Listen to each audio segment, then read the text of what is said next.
Halo pemuda yang harusnya membawa perubahan, bukan malah rebahan. Kalian coba dengerin, pasti familiar sama kata-kata ini. Yah, kena mental. Buk banget sih lo, gak guna banget hidup lo. Bacot. Nah, contoh kata-kata tersebut pasti sangat tidak asing buat kalian. Kata-kata itu mungkin sering terdengar pada anak remaja zaman sekarang. Dan kata itu sangat mudah dikeluarkan dari mulut mereka. Bisa bertujuan untuk membuli maupun sekedar hanya untuk diakui saja. Namun, hal itu sepertinya sudah menjadi tren di kalangan pemuda zaman sekarang. Itu sudah jelas tren yang sangat toksik dan berbahaya yang beredar di antara kita semua. Efeknya apa? Efek terburuknya ada anak yang dibunuh diri karena akibat bully. Miris, kasus kenakalan remaja dan angka bunuh diri di Indonesia semakin meningkat. Dan dalam video ini, saya beserta tim dari Saksi Pemuda sudah merangkum beberapa penjelasan agar pemuda zaman sekarang lebih sadar, lebih aware terhadap apa yang penting, the most important thing, yaitu mental health atau kesehatan mental. Dan itu termasuk cara untuk menjaga diri kalian, para pemuda, agar meningkatkan kualitas diri dan siap membuat perubahan yang tentunya tidak dilakukan hanya dengan rebahan. So, tunggu apa lagi? Langsung aja videonya. Gas ke.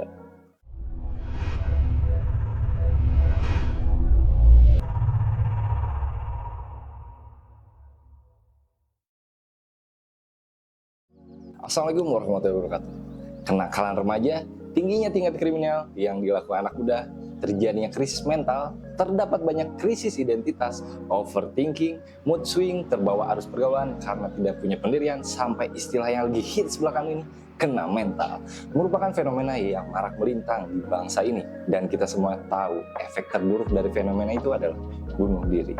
Menyambut Hari Pencegahan Bunuh Diri Sedunia, World Suicide Prevention Day, World Health Organization atau WHO mengambil tema Creating Hope Through Action. Dalam upaya mencegah bunuh diri, perlu adanya memahami penyebab utama dari bunuh diri tersebut, yaitu kondisi depresi pada suatu individu. Nah, pemuda semua tahu nggak apa itu depresi? Singkatnya, depresi merupakan sebuah penyakit yang ditandai dengan rasa sedih, berkepanjangan, dan kehilangan minat terhadap kegiatan-kegiatan yang biasanya kita lakukan dengan senang hati. Definisi lainnya, sekelompok kondisi yang terkait dengan peningkatan atau penurunan suasana hati seseorang. Penyebabnya apa? Gangguan suasana hati ini merupakan respon mental. Aku garis bawahi, respon mental seseorang dalam menghadapi berbagai persoalan hidup. Biasanya depresi muncul ketika semua masalah sudah menumpuk di otak, tetapi kita tidak tahu bagaimana cara mengatasinya. Fase itu disebut dengan cemas bisa, overthinking bisa, panik bisa, sampai stres ya, mentok lah ibaratnya. Jadi dalam kondisi tersebut hati-hati ya buat para pemuda. Semua ketika dalam kondisi mentok, stuck, bingung, itu adalah suatu kondisi yang harus segera mencari solusi untuk menyelesaikan masalah tersebut.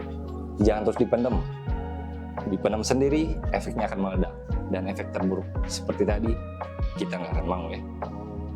Next, menurut WHO, kesehatan mental adalah kondisi sejahtera seseorang. Ketika seseorang menyadari kemampuan dari dirinya, mampu untuk mengelola stres yang dimiliki serta beradaptasi dengan baik, dapat bekerja secara produktif dan berkontribusi untuk lingkungannya. Lalu pasti muncul pertanyaan, kenapa sih mental health atau kesehatan mental itu penting buat para pemuda? Jawabannya, selain dari saya mengatakan sebelumnya bahwa penyebab depresi dan bunuh diri itu akibat kesehatan mental yang buruk. Jadi, kesehatan mental merupakan aspek yang sangat penting bagi para pemuda. Dengan menjaga kesehatan mental, pemuda dapat menghadapi tantangan hidup dengan lebih baik, menjalin hubungan yang sehat, dan meraih kualitas hidup yang baik. So, mental health itu akan berdiri beriringan bersama dengan kesejahteraan yang baik.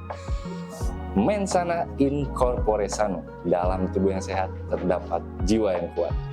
Dengan kita tahu tentang diri kita dan bagaimana kondisi kesehatan mental kita, kita akan lebih siap dalam menjalani kehidupan ke depannya ataupun masa depan.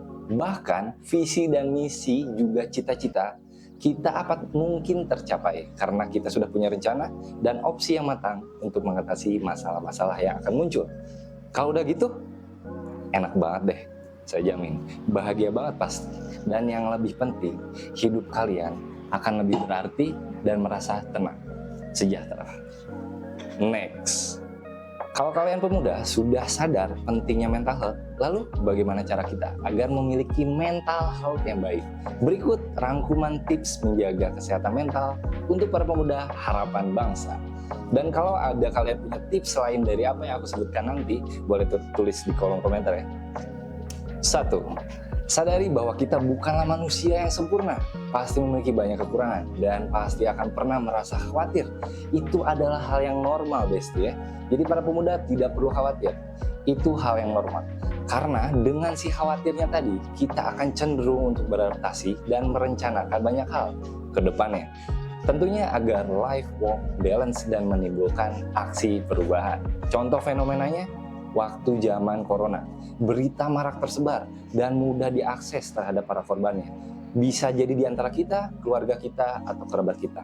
Atau kita bisa melihat kondisi yang sangat kacau ketika di rumah sakit. Kurangnya oksigen, kurangnya sumber daya manusia, kurangnya pekerja yang begitu chaos banget pada saat itu. Itu sudah pasti menimbulkan rasa khawatir, bahkan takut dan overthinking.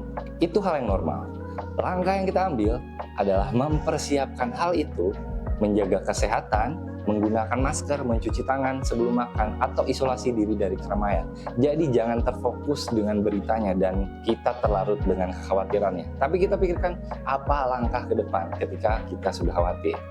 2. Buatlah rutinitas untuk mempertahankan keadaan produktif kalian atau fase normalnya kalian, agar lebih terjaga dari terbawa arus atau pengaruh buruk di luar diri kalian.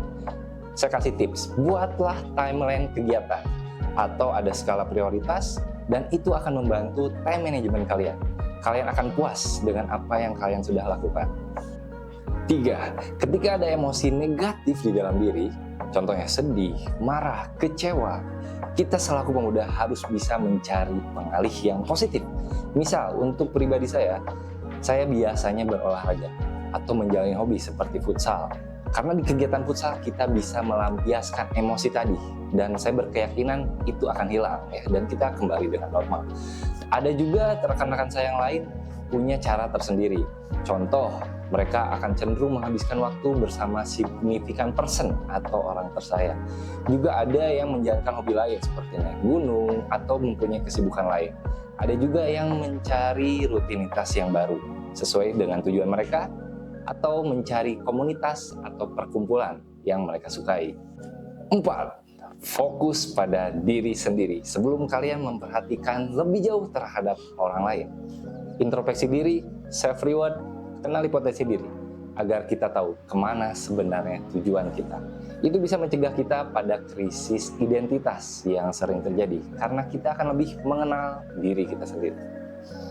5. Berbaik hati dan memaafkan terhadap diri sendiri dan orang lain. Di situ kita dapat menjaga kesehatan batin dan lebih menimbulkan rasa tenang, juga menyembuhkan luka-luka di masa lalu, khususnya yang belum bisa move on ya. 6. Tetap menjalin hubungan sosial atau komunikasi yang baik terhadap lingkungan sekitar, pertemanan, keluarga, atau kolega, juga rekan kerja, atau bahkan significant person. Yang bisa jadi orang itu semua sangat berpengaruh untuk kita ketika kondisi kita sedang down. Karena tidak bisa dipungkiri, kita makhluk sosial yang tentunya akan membutuhkan orang lain di kehidupan kita ya gengs. 7. Jaga kesehatan fisik, makan dan minum yang bergizi. 4. Sehat, 5. Sempurna, juga olahraga rutin. Dan yang terakhir untuk tips dari kita, 8. Berusahalah untuk menjadikan diri lebih terbuka dan jujur terhadap diri sendiri dulu ya. Karena dengan kejujuran dan keterbukaan kita terhadap diri sendiri, kita akan menjadi jujur terhadap orang lain, juga terhadap lingkungan. Di situ menghindarkan kita dari banyak manipulasi dan hal negatif lainnya. Manfaat lainnya bisa jadi lebih mengenal diri sendiri, menerima dan mencintai diri sendiri atau self love, atau lebih percaya diri dan berani, juga memiliki hubungan sosial yang baik, dan hidup akan jauh lebih tenang karena jauh dari kebohongan dan manipulasi. Nah, dengan mengikuti tips dan cara tersebut, insya Allah teman-teman pemuda semua akan dijauhkan dari ancaman penyakit mental lainnya dan akan siap untuk improve diri menjadi lebih baik lagi. Oke Oke, so the end of the video yang perlu para pemuda garis bawahi adalah pentingnya kita untuk menyadari betapa berpengaruhnya kesehatan mental terhadap hidup kita. Karena dalam waktu kita hidup di dunia selama ini sampai detik ini pastinya akan menjumpai segala macam rintangan dan masalah-masalah yang harus kita hadapi. Dan kita perlu kecakapan, ketenangan, kematangan mental untuk bisa melewatinya. Jadi yang harus digarisbawahi oleh pemuda lainnya, semua aspek dalam kehidupan kita itu mempengaruhi terhadap aspek kesehatan mental ya. Dan yang jadi masalah adalah ketika hanya memperhatikan kondisi mental saja para pemuda ya. Misalnya mikirin terus diri ini, ada yang salah kah? Atau kayaknya sih males banget gitu kita jadi orang, atau sampai nggak ada motivasinya. Jadi efeknya bisa jadi overthinking dan mengklaim dirinya sampai bipolar lah, sampai mood swing lah. Dan ini jadi masalah besar ya para pemuda. Sehingga kita lupa bahwa aspek hidup kita tidak hanya soal itu teman-teman. Ada tentang finansial, lifestyle, goals, dan tujuan, atau bisa juga habit, kebiasaan, dan realitas kehidupan yang lainnya. Sebagai penutup, ada tambahan dari saya Jimbo. Jadilah pemuda yang tidak lupa untuk bersyukur. Karena kita terlahir di dunia ini selaku pemuda harapan bangsa dengan kondisi yang sangat berpotensi untuk membawa perubahan yang lebih baik untuk bangsa ini juga negara ini. Dengan segala yang ada pada diri kita. Dan jangan biarkan masalah menjadi penghalang dan penghambat kita. Tapi jadikanlah batu loncatan sebagai media kita untuk terus tumbuh dan lebih baik lagi. Terbentur, terbentur, terbentur, dan terbentur. Oke, that's all enough I think for today untuk video kali ini. Bisa kalian like video ini kalau ada request untuk next content atau bahas apa aja, boleh tuh kalian tulis di kolom section ya. Juga buat kalian yang suka dengan video ini, langsung aja share ke teman sahabat kalian atau doi kalian ya yang hobinya rebahan. Saya Jimbo dan tim Saksi Pemuda pamit undur diri. See you in the next video. Wassalam. Salam pemuda, pembawa perubahan, bukan malah rebahan.